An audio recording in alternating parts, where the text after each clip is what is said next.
Blackstone Audiobooks presents St. Augustine in 90 Minutes by Paul Strathern.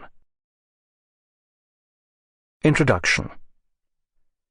The golden age of philosophy came to an end with the death of Aristotle in 322 BC. What had been a matter of coherent argument now largely degenerated into attitude or commentary. Of the former there were two main attitudes. Times being what they were, neither of these was optimistic. The Stoic philosophy was developed by Zeno of Citium, who was born in the early 3rd century BC in Cyprus. Zeno was a successful capitalist, until he lost all his resources in a shipwreck. He was immediately attracted to the Cynics, who believed that material possessions were of no importance whatsoever. Zeno developed this attitude into his own Stoic philosophy, named after the Stoa, or pillars, of the Arcade in Athens where he taught. Zeno believed in adopting a Stoic attitude to life, and claimed that all men are divided into two categories. The first group, Stoics to a man, consists of the wise, who are indifferent to everything except their own wisdom. The rest are fools. For the Stoics, wisdom meant forswearing the passions and living a life of virtue. This involved self-control, fortitude in the face of adversity, and just behavior.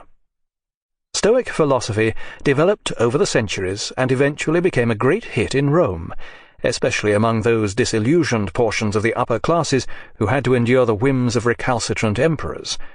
The tragedian Seneca even tried to teach Stoicism to Nero, but the emperor proved temperamentally unsuited to this philosophy.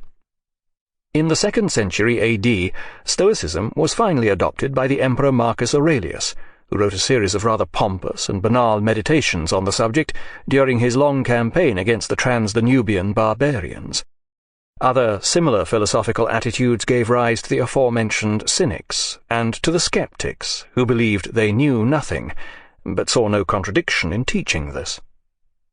But the most important attitude other than Stoicism was that adopted by Epicurus, who was born during mid-4th century BC, probably in Samos. In later life, Epicurus settled in Athens, and founded a community that lived in his garden and followed his philosophy. This was known as Epicureanism, and was in many ways the opposite of Stoicism.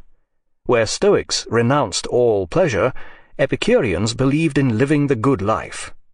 But Epicurus himself believed that the good life was an extremely simple life, living on bread and water with perhaps a bit of cheese on holidays. His aim, and initially that of his philosophy, was to achieve a life devoid of all pain. Sample complete. Ready to continue?